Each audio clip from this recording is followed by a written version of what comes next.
Alors, on va reprendre tranquillement.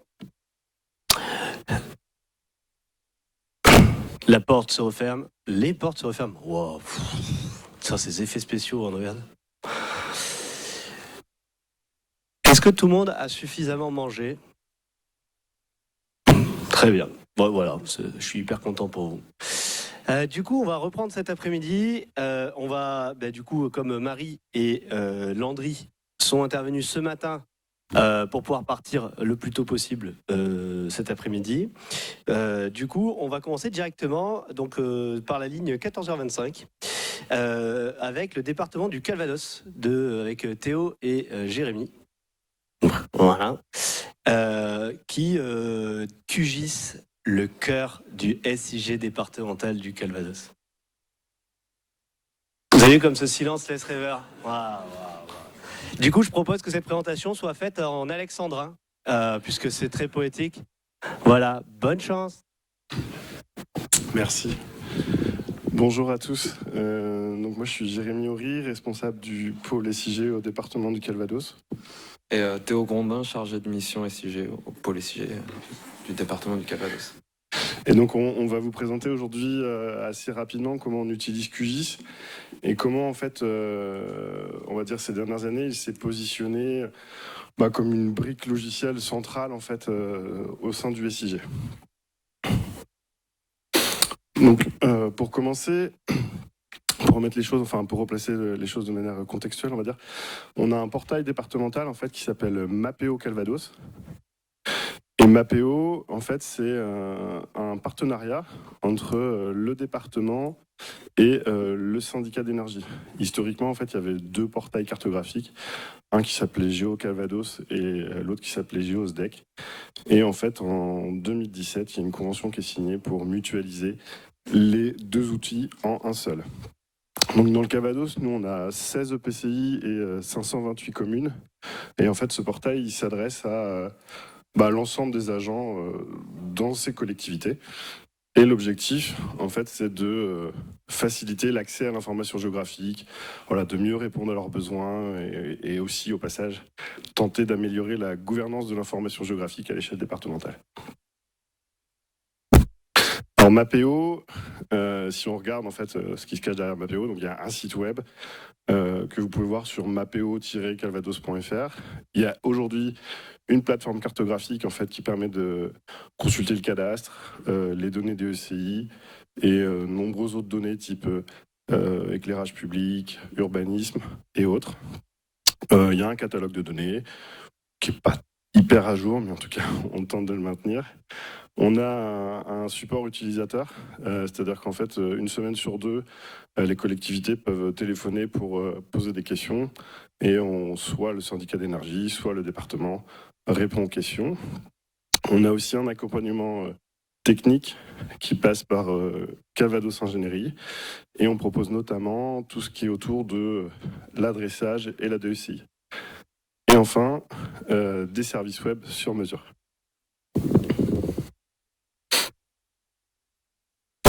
Donc ça, c'est le site web quand vous arrivez sur Mapeo Calvados. Et donc vous pouvez vous créer un compte, vous connecter, faire une demande d'inscription. Alors, pour replacer les choses dans le contexte, quand Mapeo est né en 2018, en fait, ça a été la fusion de deux plateformes existantes sur Esri. Donc c'était Arcopol Pro Cadastre, Esri sur des serveurs Windows. Et puis rapidement est arrivée l'idée en fait d'utiliser des outils libres.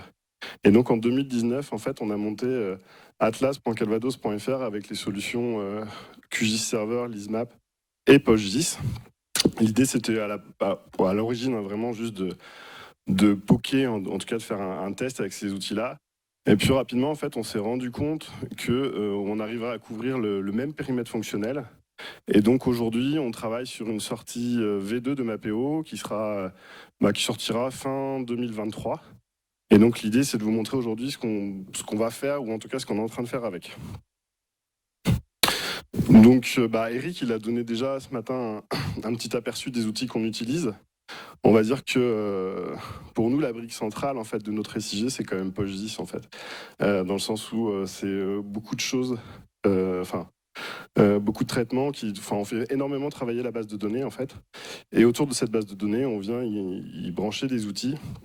Alors il y a un intrus là dans cette slide, c'est FME qui est le seul outil en fait qui n'est pas open source, mais qui aujourd'hui est vraiment positionné au cœur du SIG encore et qui il va être difficile en fait pour nous. Comment et ISOG aussi. Et il va être difficile pour nous en fait de l'enlever, mais sinon tous les autres outils que vous pouvez voir en fait c'est des outils open source et qui sont basés sur, en tout cas QGIS ou on va dire les briques logicielles cousines de QGIS type QFI, QGIS Server, ou qui viennent se greffer dessus comme LISMAP et Leaflet. Alors autour de Mapeo, aujourd'hui Mapeo c'est un peu moins de 1700 utilisateurs. Donc c'est quand même pas mal en fait à l'échelle départementale. Et on a des agents qui sont vraiment de profils différents. On va avoir des agents CD14, donc avec les compétences d'un département, la gestion de voirie, la gestion des collèges, voilà, la gestion des espaces naturels sensibles, le vélo, enfin voilà, plein de thématiques départementales. On a également les agences DEC, donc là c'est le syndicat d'énergie. Donc on va plus autour d'être tout ce qui est l'énergie, réseau d'éclairage public, électricité. On a les partenaires, donc nos partenaires c'est communes EPCI sur des thématiques plus foncières, l'urbanisme et autres. Et on peut avoir aussi du grand public ou des partenaires privés, des bureaux d'études. Donc on a vraiment des profils et des métiers différents. Et l'idée c'est comment on permet en fait à ces utilisateurs d'accéder facilement à une information sur un portail web. C'est pour ça qu'on a, ce qu'on a mis ici, c'est simplifier l'accès à l'information avec QGIS. Et donc, moi, je vais vous présenter la partie sur les rapports, et Théo, il va vous présenter la partie plutôt sur, on va dire, formulaire, interface web. Alors, ce matin, on a dit qu'on ne pouvait pas faire de liste de courses en fait avec l'Atlas. Nous, on utilise l'Atlas pour faire des rapports territoriaux. Et là, un premier exemple, en fait, c'est donc Clément dans le cadre de l'accompagnement à l'adressage, où en fait on a produit des courriers qui étaient à destination en fait des conseillers départementaux et des élus locaux pour faire un bilan en fait, un état des lieux de l'adressage sur leur territoire. Si on regarde, alors ça rentrait pas sur la slide, donc du coup je l'ai découpé en deux. Donc là on a la partie haute. On est vraiment sur un courrier qui a été produit avec QGIS en fait. Et donc il y a une carte. Évidemment. Et puis, ce qu'on peut voir, en fait, c'est qu'on a des chiffres.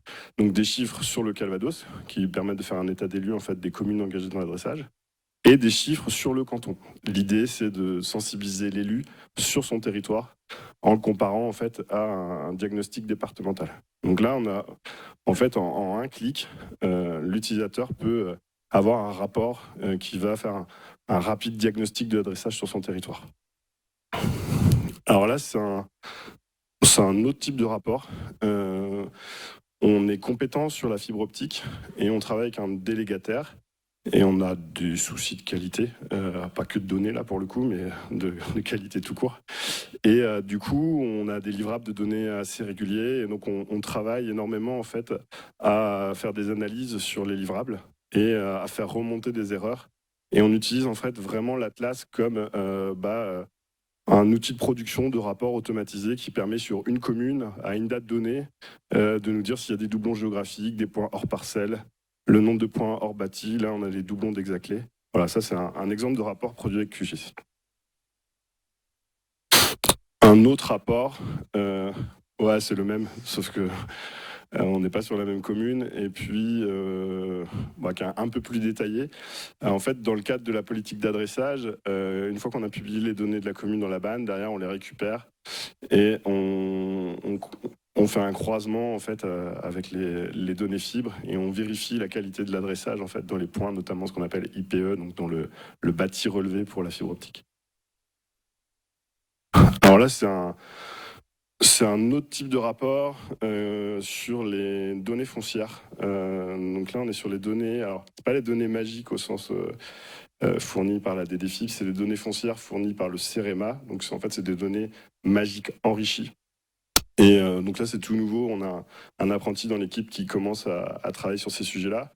Et l'idée, en fait, c'est de permettre à un élu local de pouvoir cliquer soit sur une section cadastrale, soit sur sa commune, et de voir rapidement visuellement, en fait, s'il y a des logements vacants, où est-ce qu'ils se trouvent, enfin voilà, de faire un état des lieux, on va dire, foncier de son territoire communal. On travaille aussi sur la partie DECI. On a une convention en fait avec le SDIS et on a monté un petit outil en fait qui permet de simuler des implantations de PEI. Et là, l'idée, c'est aussi de faire un rapport sur les bâtiments résidentiels, sportifs, agricoles, et de voir comment la couverture DECI, en fait, elle est assurée sur le territoire. Un dernier, là c'est sur les routes, là c'est pour nos agents, par agence routière départementale. Donc ça, il n'y a qu'une page, parce que là c'est un rapport qui est un peu plus détaillé, il fait plusieurs pages. Et ça permet rapidement, pour avoir en amont d'un échange avec un élu local, en fait, d'avoir un état des lieux sur les données routières sur un territoire donné. Ces rapports, ils sont librement consultables, en fait, soit depuis QGIS, soit depuis l'ISMAP, parce qu'on utilise l'ISMAP, donc ce qu'on a appelé la fiche commune, fiche canton, fiche ARD. Quand on est dans l'interface l'ISMAP, en fait, on peut downloader en fait, le rapport.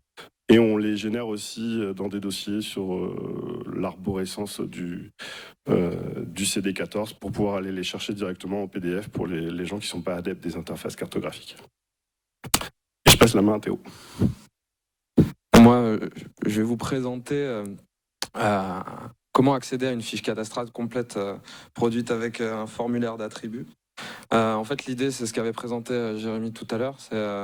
On est passé d'une solution ArcGIS avec un portail Mapeo à maintenant une solution Atlas. Et l'idée, c'était de pouvoir reproduire en fait, les communes sur le portail ArcGIS pouvaient cliquer sur une parcelle et avoir des informations, diverses informations à l'échelle de la parcelle.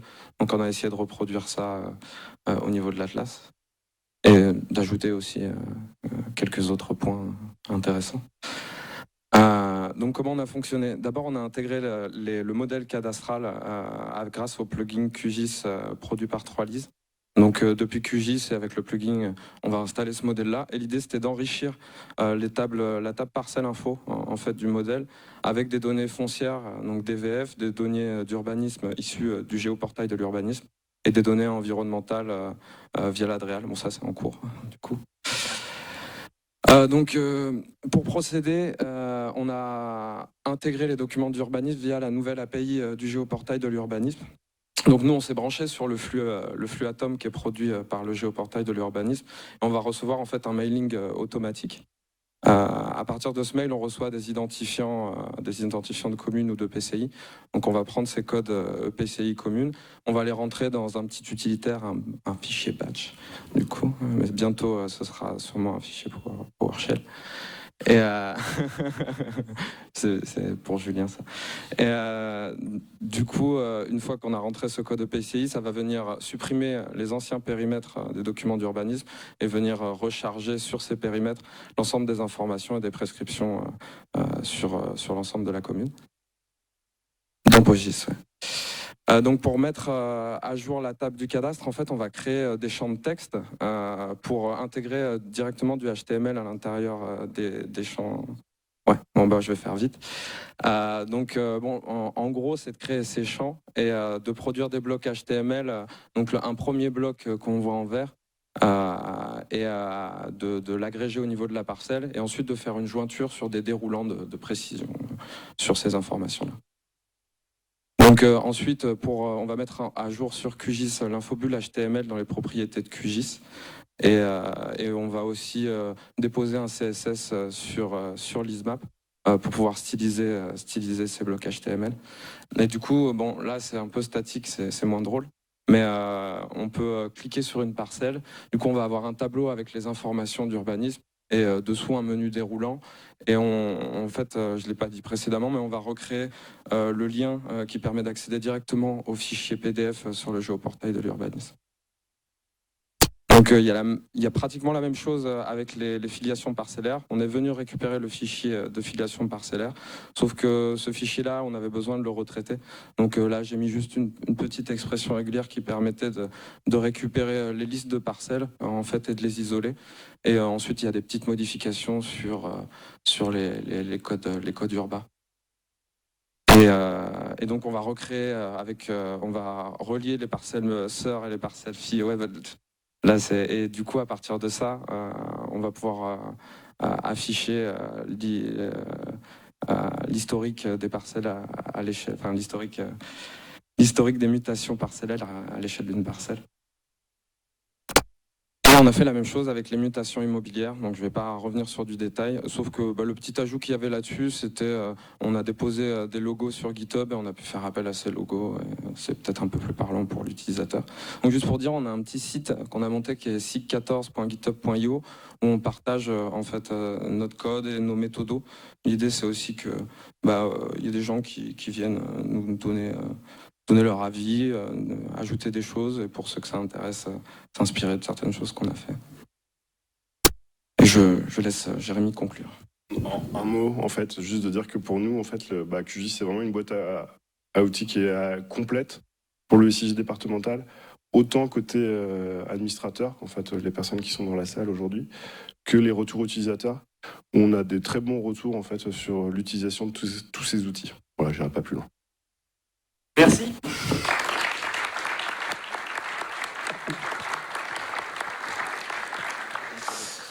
Bravo.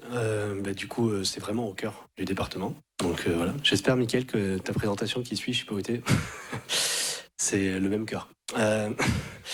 Ok. Est-ce qu'il y a des questions, des réactions par rapport au Calvados? Bon, Nicolas? Merci de me laisser la parole. Donc Nicolas Roland, Université Gustave Eiffel. À un moment, sur vos slides, vous parlez des diagrammes en secteur, les camemberts, on est dans le Calvados, donc les camemberts. Vous indiquez que vous avez été chercher de la doc pour faire du HTML, CSS en 2016 d'Anita Greiser. C'est très bien, mais je me pose la question, ça n'aurait pas été plus facile ou mieux avec Plotly maintenant, que c'est intégré? Alors, au début, avec Plotly, j'étais pas forcément satisfait de la forme que ça avait. Et aussi, on avait une problématique, c'est qu'au début, pour publier sur l'ISMAP, ça prenait pas, c'est plus le cas maintenant, ça prend en compte Data Plotly, mais en tout cas, nous, sur notre version à nous, on pouvait pas publier notre atlas sur l'ISMAP. Et ça permettait justement de pouvoir le publier et que les gens puissent consulter les fiches. Ouais, faudrait peut-être refaire avec Data Plotly. Très bien, il y avait une question au fond, ouais. Bonjour, donc Aurélie Souvigné, département de la Haute-Loire, responsable de la cellule SIG au sein de la direction des services techniques. On a 2 cellules, une autre au service informatique.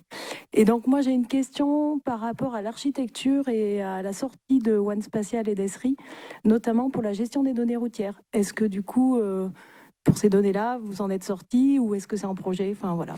Il s'occupe que du vélo maintenant, en fait, c'est pour ça. Il n'y a plus de routiers. Exactement. C'est la région. En fait, c'est le vélo principal et les routes sont en annexe. Non, du coup, non, c'est vraiment le dernier point qui nous reste à traiter. Aujourd'hui, à ma connaissance, il n'y a pas d'outil open source en fait qui permet d'avoir une bonne gestion d'un réseau routier. Et on travaille dessus. Et l'objectif en 2023, en fait, c'est vraiment de sortir le Mapeo V2 vraiment avec tous les outils qu'on vient de présenter. Et une fois que Mapeo, on va dire la partie collectivité commune EPCI sera terminée, on s'attaquera à ce sujet-là. Mais on a déjà des pistes on est en train d'y réfléchir. Merci. D'autres questions? Non. Et sur ce changement-là, donc 2018, aujourd'hui que ArcGIS, etc. Là, il y a du QGIS. Combien de temps, sur la politique de changement, comment ça s'est passé sur cet accompagnement-là? Est-ce qu'il y a un investissement? Comment ça marche? Si vous pouvez nous faire un petit retour. Il y a 2 types de changements. En fait, il y a le changement, on va dire, interne pour les agents en interne. Il y en a, il était attendu. Si je prends le cas, par exemple, d'Eric, qui avait déjà commencé à travailler sur QGIS. Le mec qui fait des roues arrière, là? Ouais. Non, mais de fait, parce que en fait, on n'avait pas assez de licences Esri pour en déployer à tous les agents. Donc, naturellement, en fait, le vide a fait que QGIS s'était installé dans la collectivité. Donc, ces agents-là étaient très contents, en fait, que le SIG central, on va dire, migre sur ces outils-là. C'était plus difficile en fait sur la partie MAPEO, puisque là c'est un partenariat, et donc il fallait convaincre à la fois la partie technique côté syndicat d'énergie, mais aussi la partie politique. Donc ça a été un temps long, on va dire, et qui est passé par un portail de démonstration. Parce que en fait le portail Atlas Calvados a servi à ça, de montrer qu'on pouvait y arriver en fait. Ok. Et est-ce que dans ces arguments-là, la partie gratuite, c'est la partie open source, c'est la partie libre qui percute, ou c'est juste faut que ça marche? Non, faut que ça marche. Faut que ça marche et faut que ça soit le plus simple possible pour l'utilisateur. Là, juste pour dire, on est en train de travailler sur des choses où en fait l'idée maintenant c'est même d'accéder aux informations du SIG mais sans carte. En gros, je tape un nom de commune dans une interface et ça me fait un rapport sur cette commune-là, mais je ne passe plus du tout par une interface carto. En fait, c'est ça l'idée, il faut que ça soit le plus simple possible. Ouais, c'est très intéressant comme vision. Vous faites des dashboards aussi, non, il me semble? Ouais, tu n'en as pas parlé, mais c'est vrai que c'est intéressant sur... Ah, il y a quelqu'un qui... Nicolas Roland, encore une fois. Du coup, je rebondis là-dessus. Donc, l'objectif principal, on est d'accord, pour que ce soit le plus simple pour l'utilisateur. Est-ce que le fait que ce soit du logiciel libre et une infrastructure majoritairement libre vous donne la liberté d'arriver à cette simplicité? Question orientée, objection. Objection retenue. En fait, nous, ce qu'on voit, c'est que, ce que je disais un peu dans ma présentation, en fait, c'est qu'avec QGIS, on peut s'adapter vraiment à différents profils. On a les agents en fait qui utilisent QGIS, pour eux, c'est top parce qu'en fait, ça change rien. Et on a les agents qui mettent pas du tout les mains ou même le nez dans un portail web parce que pour eux, c'est trop compliqué et ils veulent encore passer par du PDF. Donc, le fait d'utiliser QGIS pour générer des rapports automatisés en fait à des patrons de données, ce genre de choses, ça marche bien. Et puis après, pour une secrétaire de mairie, par exemple, qui veut consulter le cadastre, le module cadastre qui est proposé dans l'ISMAP, qui est l'équivalent du module cadastre QGIS, il est plutôt simple d'accès. Tout ça, en fait, fait que ça marche plutôt bien, en fait. Ok, est-ce que cet échange a généré d'autres réactions? Sentiment de révolte? Trouble? Non? Eh bien, merci.